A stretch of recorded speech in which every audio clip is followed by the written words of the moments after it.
Hello friends, welcome my YouTube channel में आपसे का स्वागत है। फिर से मैं एक नई वीडियो के साथ आ चुके हैं, अपडेट वीडियो के साथ आ चुके हैं। आज की जो वीडियो होगी आपके लिए बहुत ही इंटरेस्टिंग, बहुत ही प्यारी सी जो अपडेट है वो आप सभी साथियों के साथ लेकर आ चुका हूं। यानी कि फिर से आप सभी के लिए जो वैकेंसी है वो लेकर आ चुका हूं। अलग अलग डिपार्टमेंट की तरफ से वैकेंसी होने वाली है। सबसे पहले मैं आपको बता देता हूँ कि इस वीडियो के अंदर आपकी कौन कौन सी जो पोस्ट है वो आपको यहाँ पर देखने को मिलेंगी। तो यहाँ पर देख लीजिएगा, आपको जो स्टाफ नर्स की पोस्ट है वो आपको देखने को मिल जाएगी। लैब टेक्नीशियंस की पोस्ट है वो आपको देखने को मिल जाएगी। फार्मासिस्ट की पोस्ट है वो भी आपकी रहने वाली है। मेडिकल ऑफिसर की पोस्ट देखने को मिल जाएगी। एएनएम की पोस्ट देखने को मिल जाएगी। इसके अलावा आपको काफ़ी सारे जो अलग अलग डिपार्टमेंट वाइज जो पोस्ट है वो आपकी यहाँ पर रहने वाली है।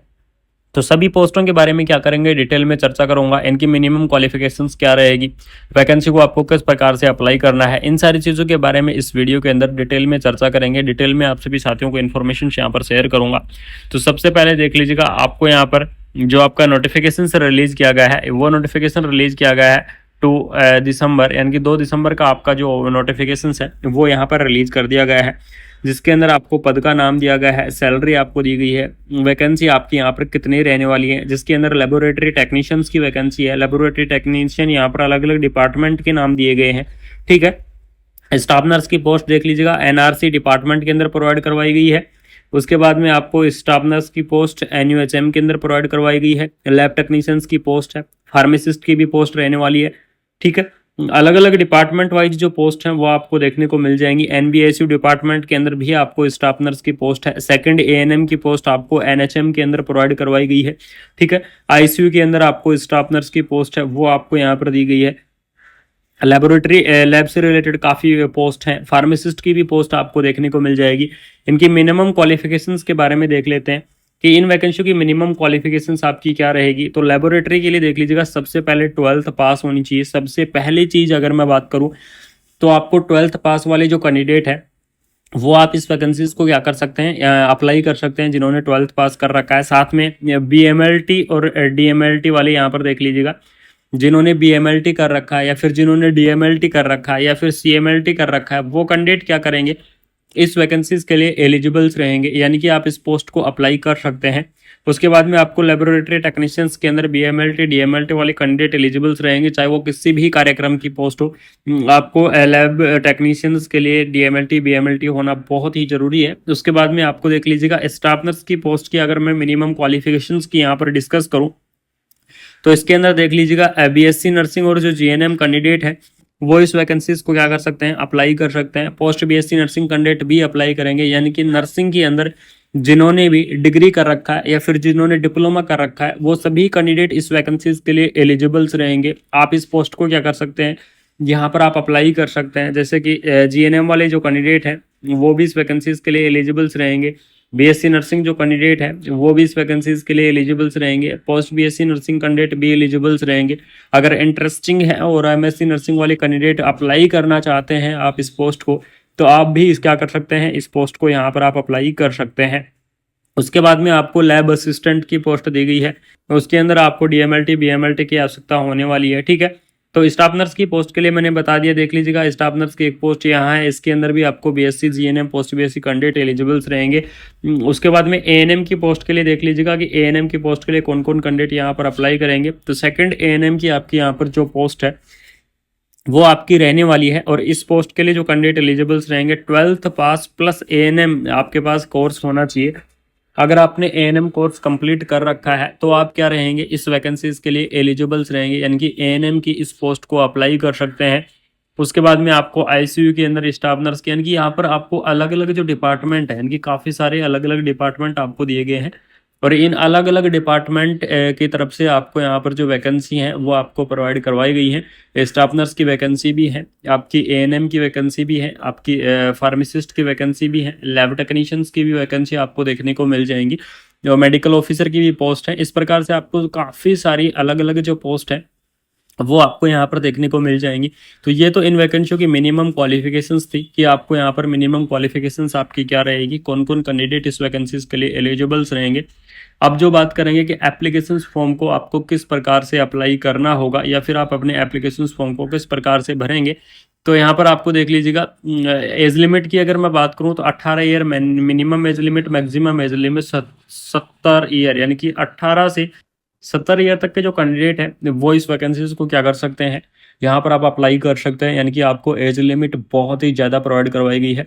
मैक्सिमम एज लिमिट आपकी 17 ईयर रहने वाली है। 17 ईयर तक के जो कैंडिडेट हैं वो यहाँ पर अवेलेबल रहेंगे। आपको मैं बता देता हूँ कि एक्सपीरियंस के आपको बोनस अंक यहाँ पर मिलने वाले हैं, जिसमें कोई दो राय नहीं है। जिन कैंडिडेटों के पास एक्सपीरियंस है या फिर जिन्होंने एक्सपीरियंस कर रखा है वो कैंडिडेट बिल्कुल से ध्यान दें। उनके लिए यहाँ पर क्या होने वाला है, बोनस अंक होने वाला है। तो जिन कैंडिडेटों ने एक्सपीरियंस कर रखा है तो वो अपना एक्सपीरियंस जरूर से लगा दीजिएगा इस एप्लीकेशन फॉर्म को भरने के टाइम पर। अगर आप अपना एक्सपीरियंस लगाते हैं तो आपको एक्सपीरियंस के यहाँ पर बोनस अंक मिलेंगे और आपको उस चीज़ का क्या होने वाला है, बेनिफिट भी आपको होने वाला है। ठीक है, एप्लीकेशन फॉर्म यहाँ पर देख लीजिएगा, ऑफलाइन तरीके से आपका भरा जाएगा। ये चीज़ मैं आपको बता देता हूँ कि ऑफलाइन तरीके से आपका एप्लीकेशन फॉर्म होगा। एप्लीकेशन का फॉर्मेट है वो आपको प्रोवाइड करवाया गया है।